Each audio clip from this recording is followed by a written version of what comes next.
Okay, ಮತ್ತೆ ವಾಪಸ್ pro kabaddi, ನಿಮ್ಮ ಪ್ರೋ ಕಬಡ್ಡಿ ಜೀವನಕ್ಕೆ ಬರೋದಾದರೆ, ಈ ಹಿಂದೆ ಕೋಚ್ ಆಗಿ ಕೆಲಸ ಮಾಡಿದಂತಹ ತಂಡಗಳು ಬೆಂಗಾಲ್ ವಾರಿಯರ್ಸ್ ಆಗಿರ್ಬೋದು, ಪುಣೇರಿ ಪಲ್ಟನ್ ಆಗಿರ್ಬೋದು, ಹೇಗಿತ್ತು ಸರ್ ಅನುಭವ? ಒಂದೊಂದು ಟೀಮ್ನಲ್ಲಿ ಒಂದೊಂದು ಡಿಫ್ರೆಂಟ್ ಅನುಭವ ಇರುತ್ತೆ.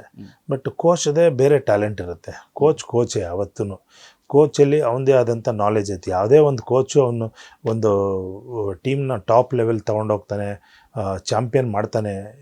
ಎಲ್ಲಿ ಅಂದರೆ 1 ಟೈಮ್ ಮಾಡಿರಲಿ, ಇಲ್ಲ 3 ಸಲ ಮಾಡಿರಲಿ, ಅವನಲ್ಲಿ ಏನಾದರೂ ಒಂದು ಔಟ್ಸ್ಟ್ಯಾಂಡಿಂಗ್ ಪ್ರತಿಭೆ ಇದ್ದರಷ್ಟೇ ಅವ್ನು ಮಾಡ್ಲಿಕ್ಕೆ ಸಾಧ್ಯ. ಅಂದರೆ ಮಾಡಲಿಕ್ಕೆ ಆಗೋದಿಲ್ಲ. ನಾನು ಬೆಂಗಾಲಲ್ಲಿದ್ದಾಗಲೂ ಕೂಡ ತುಂಬಾ ಎಂಜಾಯ್ ಮಾಡಿದ್ದೀನಿ. ನನಗೆ ತುಂಬಾ ಸಪೋರ್ಟ್ ಮಾಡಿದ್ರು ಮ್ಯಾನೇಜ್ಮೆಂಟು. ಓನರ್ ಅವರು ಯಾರು ಕೂಡ ಮ್ಯಾಚ್ ನೋಡ್ಲಿಕ್ಕೆ ಬರ್ತಿರ್ಲಿಲ್ಲ. ನಮ್ಮ CEO ಸಂದೀಪ್ ಟರ್ಕಸ್ಸು, ಮ್ಯಾನೇಜರು ಅವರಿಬ್ಬರು ಬರ್ತಾಯಿದ್ರು ರೆಗ್ಯುಲರಾಗಿ. ತುಂಬಾ ಚೆನ್ನಾಗಿ ಸಪೋರ್ಟ್ ಮಾಡಿದ್ರು. ನಮಗೆ ಬೇಕಾದಂಥ ರೀತಿಯಲ್ಲಿ ಪ್ಲೇಯರ್ಸ್ ಕೊಡೋದು, ಆಮೇಲೆ ಅಕಾಮಿಡೇಷನ್ನು, ಟ್ರೈನಿಂಗ್ ಫೆಸಿಲಿಟೀಸ್ಗಳು ಎಲ್ಲವೂ ಮಾಡಿಕೊಡ್ತಾಯಿದ್ರು. ಈ ವಿಚಾರದಲ್ಲಿ ಕರ್ನಾಟಕದಿಂದ ಬಂದಂತಹ BC ರಮೇಶ್ ಎಲ್ಲ ಪ್ರೋ ಕಬಡ್ಡಿ ತಂಡಗಳ ಜೊತೆಗೆ ಸೇರಿಕೊಂಡಾಗ ಕಪ್ ಗೆಲ್ಲಿಸುವಂಥ ಕೆಲಸವನ್ನು ಮಾಡ್ತಿದ್ದಾರೆ ಅಂತಂದಾಗ BC ರಮೇಶ್ ಅವ್ರ ಮೇಲೆ ಒಂದು ಕಣ್ಣಿದೆಯಾ ಅಂತ ಈ ವಿಚಾರವಾಗಿ? ಅದು ಸಾಮಾನ್ಯಗೆ ಅದಾಗ್ಬಿಡುತ್ತೆ. ಈಗ ಅಂದರೆ ನಾನು ಎಲ್ಲೋದ್ರೂ ಟೀಮ್ ಚೆನ್ನಾಗಿ ಆಗ್ತಾಯಿತ್ತು, ಟೀಮ್ ಫೈನಲ್ ಆಡೋವಂಥ ದಿನ ಬರ್ತಾಯಿತ್ತು.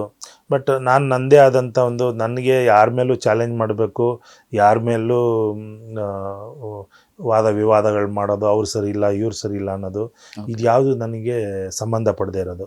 ನನಗೇನಂದರೆ, ನಾನು ಒಂದು ಇಷ್ಟಪಡ್ತೀನಿ ಅಂದರೆ, ನಾನು ಇರೋ ಕಡೆ ಟೀಮ್ ಚೆನ್ನಾಗಿ ಮಾಡಬೇಕು ಅನ್ನೋದು ಮಾಡ್ತೀನಿ.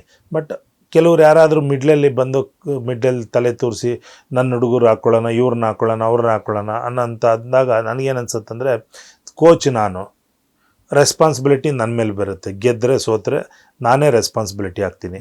ನನಗೆ ಬೇಕಾದಂಥ ಪ್ಲೇಯರ್ಗಳು ನನಗೆ ಅವಕಾಶ ಸಿಗಬೇಕು ಅಂತ ನಾನು ಯೋಚನೆ ಮಾಡ್ತೀನಿ. ಆ ಅವಕಾಶದಿಂದ ಟೀಮ್ ಗೆಲ್ಲಿ ಅಂತಂದು ನನಗೆ ಬೇಕಾದಂಥ ಸಂಭಾವನೆ ನಾನು ತಗೊತೀನಿ. ಆರಾಮಾಗಿ ಸಫಿಷಿಯೆಂಟಾಗಿ ನಾನು ನನ್ನದೇ ಆದಂಥ ಕೆಲಸ ಶಿಸ್ತಾಗೆ ನಾನು ಮಾಡಲಿಕ್ಕೆ ಇಷ್ಟಪಡ್ತೀನಿ. ಕೆಲವ್ರಿಗೆ ಅದು ಆಗಲ್ಲ. ಅವ್ರು ಏನು ಮಾಡ್ತಾರೆ, ಏನಾದರೂ ಅದು ಇದು ಹಿಂದೆಯಿಂದ ಮಾಡೋಕ್ಕೆ ಪ್ರಯತ್ನ ಮಾಡ್ತಾ ಇರ್ತಾರೆ. ಬಟ್ ನನಗೆ ಭಾಳಷ್ಟು ಅನುಭವ ಆಗಿದೆ. ನನಗೆ ಭಾಳಷ್ಟು ಕಡೆ ಭಾಳಷ್ಟು ಅನುಭವ ಆಗಿದೆ. ಅದು ಏನೇ ಮಾಡಿದ್ರು ನನಗೆ ನನ್ನ ಒಂದು ವೆಲ್ ವಿಷರ್ಗಳು ಒಂದು 2-3 ಜನ ಇದ್ದಾರೆ. ಸೊ ಅವರು ಕೂಡ ಸ್ಪೋರ್ಟ್ಸ್ ಬಗ್ಗೆ ನಾನು ಹಂಚ್ಕೊಳ್ಳೋದಾದ್ರೆ ಈ ರೀತಿ ಅನುಭವ ಹೇಳ್ತೀನಿ. ನಾನು 24/7 ನಾನು ಕಬಡ್ಡಿಲಿ ಕೆಲಸ ಮಾಡ್ತಾ ಇರ್ತೀನಿ.